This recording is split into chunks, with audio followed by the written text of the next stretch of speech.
ಮಂಡ್ಯದ ಗಂಡು ಈಗಿಲ್ಲ, ಮತ್ತೊಬ್ಬ ಮಂಡ್ಯದ ಗಂಡನ್ನ ತಯಾರು ಮಾಡಬೇಕು. ರಾಮನಗರದಲ್ಲಿ ಡಿಕೆ ಸುರೇಶ್ ಹೇಳಿಕೆಯನ್ನ ಕೂಡ ಕೊಟ್ಟಿದ್ದಾರೆ.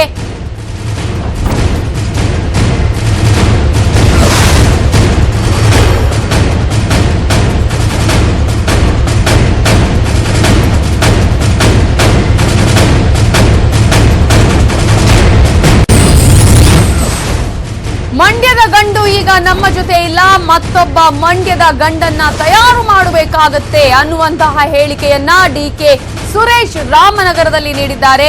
ರಾಜ್ಯದಲ್ಲಿ ಹೆಚ್ಚು ಪ್ರಚಾರವನ್ನ ಪಡಿತಾ ಇದೆ ಈಗ ಮಂಡ್ಯ ರಣಕಣ. ಈ ಸಂದರ್ಭದಲ್ಲಿ ಈಗ ಮಂಡ್ಯದ ಗಂಡು ವಿಚಾರ ಸಾಕಷ್ಟು ಪ್ರಸ್ತಾಪ ಆಗ್ತಾ ಇದೆ. ರಾಜ್ಯದಲ್ಲಿ ಹೆಚ್ಚು ಪ್ರಚಾರ ಪಡಿತಾ ಇರೋದು ಮಂಡ್ಯ ಕ್ಷೇತ್ರ. ಇನ್ನೊಬ್ಬ ಮಂಡ್ಯದ ಗಂಡನ್ನ ಸೃಷ್ಟಿ ಮಾಡಬೇಕಾದವರು ನೀವು, ನಿಖಿಲ್ ಕುಮಾರಸ್ವಾಮಿಯ ಗೆಲುವಿಗೆ ಸಹಕರಿಸಿ ಅಂತ ಹೇಳಿ ಡಿಕೆ ಸುರೇಶ್ ಅಲ್ಲಿನ ಜನರಲ್ಲಿ ಮನವಿಯನ್ನ ಮಾಡಿಕೊಂಡಿದ್ದಾರೆ.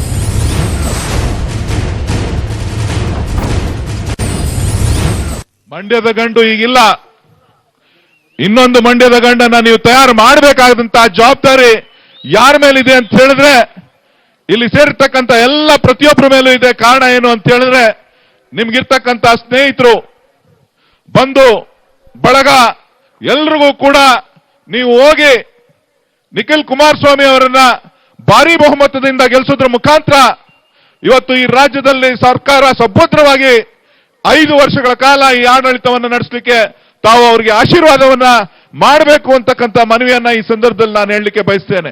ಮಂಡ್ಯದ ಗಂಡು ಈಗಿಲ್ಲ, ಇನ್ನೊಂದು ಮಂಡ್ಯದ ಗಂಡನ್ನ ನೀವು ತಯಾರು ಮಾಡಬೇಕಾದಂತಹ ಜವಾಬ್ದಾರಿ ಯಾರ ಮೇಲಿದೆ ಅಂತ ಹೇಳಿದ್ರೆ, ಇಲ್ಲಿ ಸೇರಿರ್ತಕ್ಕಂಥ ಎಲ್ಲ ಪ್ರತಿಯೊಬ್ಬರ ಮೇಲೂ ಇದೆ. ಕಾರಣ ಏನು ಅಂತ ಹೇಳಿದ್ರೆ, ನಿಮ್ಗಿರ್ತಕ್ಕಂಥ ಸ್ನೇಹಿತರು, ಬಂಧು ಬಳಗ ಎಲ್ರಿಗೂ ಕೂಡ ನೀವು ಹೋಗಿ ನಿಖಿಲ್ ಕುಮಾರಸ್ವಾಮಿ ಅವರನ್ನ ಭಾರಿ ಬಹುಮತದಿಂದ ಗೆಲ್ಲಿಸೋದ್ರ ಮುಖಾಂತರ ಇವತ್ತು ಈ ರಾಜ್ಯದಲ್ಲಿ ಸರ್ಕಾರ ಸುಭದ್ರವಾಗಿ 5 ವರ್ಷಗಳ ಕಾಲ ಈ ಆಡಳಿತವನ್ನು ನಡೆಸಲಿಕ್ಕೆ ತಾವು ಅವರಿಗೆ ಆಶೀರ್ವಾದವನ್ನ ಮಾಡಬೇಕು ಅಂತಕ್ಕಂಥ ಮನವಿಯನ್ನ ಈ ಸಂದರ್ಭದಲ್ಲಿ ನಾನು ಹೇಳಲಿಕ್ಕೆ ಬಯಸ್ತೇನೆ.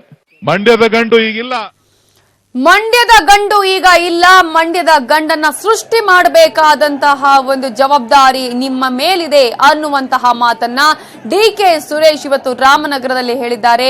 ಮಂಡ್ಯದ ಗಂಡು ಸೃಷ್ಟಿ ಆಗ್ಬೇಕಾಗತ್ತೆ, ಇನ್ನೊಬ್ಬ ಮಂಡ್ಯದ ಗಂಡನ್ನ ನೀವು ಸೃಷ್ಟಿ ಮಾಡಬೇಕು, ಅದು ನಿಖಿಲ್ ಕುಮಾರಸ್ವಾಮಿ ಅವರ ಗೆಲುವಿಗೆ ಸಹಕರಿಸಿ ಅನ್ನುವ ಮಾತನ್ನ ಡಿಕೆ ಸುರೇಶ್ ಹೇಳಿದ್ದಾರೆ. ಇನ್ನು ಇದೇ ವೇಳೆ ಇಲ್ಲಿ ನಾನಲ್ಲ ಅಭ್ಯರ್ಥಿ, ಇಲ್ಲಿ ಸಿಎಂ ಕುಮಾರಸ್ವಾಮಿ ಅಭ್ಯರ್ಥಿ, ಇಲ್ಲಿ ಡಿಕೆ ಶಿವಕುಮಾರ್ ಅಭ್ಯರ್ಥಿ ಅನ್ನುವಂತಹ ಮಾತನ್ನ ಡಿಕೆ ಸುರೇಶ್ ಅವರು ಹೇಳಿದ್ದಾರೆ. HD ಕುಮಾರಸ್ವಾಮಿ ಹಾಗೇನೆ ಡಿಕೆಶಿ ಇಲ್ಲಿ ಅಭ್ಯರ್ಥಿ, ನಾನು ಇಲ್ಲಿನ ಅಭ್ಯರ್ಥಿ ಅಲ್ಲ, ನಾನು ಕಾರ್ಯಕರ್ತನಾಗಿ ಕೆಲಸ ಮಾಡ್ತೀನಿ. HDK ಡಿಕೆಶಿಯನ್ನ ಗೆಲ್ಲಿಸೋದಿಕ್ಕೆ ನಾನು ಇಲ್ಲಿ ಕಾರ್ಯಕರ್ತನಾಗಿ ಕೆಲಸ ಮಾಡ್ತೀನಿ ಅಂತ ಹೇಳಿ ರಾಮನಗರದಲ್ಲಿ ಡಿಕೆ ಸುರೇಶ್ ಹೇಳಿದ್ದಾರೆ. ಈ ಚುನಾವಣೆಯನ್ನ ರಾಜ್ಯದ ಎಲ್ಲ ನಾಯಕರು ನೋಡ್ತಾ ಇದ್ದಾರೆ. ಕಾರಣ ಏನು ಅಂತ ಹೇಳಿದ್ರೆ, ಇಬ್ಬರು ದಿಗ್ಗಜರು ಒಂದೇ ವೇದಿಕೆಯಲ್ಲಿ ಕೂತಿದ್ದಾರೆ, ಪಕ್ಕ ಕೈ ಹಿಡ್ಕೊಂಡು ನಿಂತಿದ್ದಾರೆ. ನಾಳೆ ಹೇಳ್ತಾರೆ, ಇಬ್ರು ವಿಧಾನಸೌಧದಲ್ಲಿ ಕೈ ಎತ್ತಿದ್ರು, ಏನಾಯ್ತು ಅಂತ ಕೇಳಂತ ಸಂದರ್ಭದಲ್ಲಿ ಉತ್ತರ ಕೊಡಬೇಕಾದಂತವ್ರು ಅವರಲ್ಲ, ನೀವು ಯಾವ ರೀತಿಯ ಉತ್ತರವನ್ನ 23ನೇ ತಾರೀಕು ಫಲಿತಾಂಶದಲ್ಲಿ ತೋರಿಸ್ತೀನಿದೆ ಅಂತಕ್ಕಂಥದ್ದನ್ನ ಇವತ್ತೆಲ್ಲರೂ ಕೂಡ ಕಾಯ್ತಾ ಇದ್ದಾರೆ. ಈ ಚುನಾವಣೆಯನ್ನ ರಾಜ್ಯದ ಎಲ್ಲ ನಾಯಕರು ನೋಡ್ತಾ ಇದ್ದಾರೆ. ಕಾರಣ ಏನು ಅಂತ ಹೇಳಿದ್ರೆ, ಇಬ್ಬರು ದಿಗ್ಗಜರು ಒಂದೇ ವೇದಿಕೆಯಲ್ಲಿ ಕೂತಿದ್ದಾರೆ, ಪಕ್ಕ ಕೈ ಹಿಡ್ಕೊಂಡು ನಿಂತಿದ್ದಾರೆ.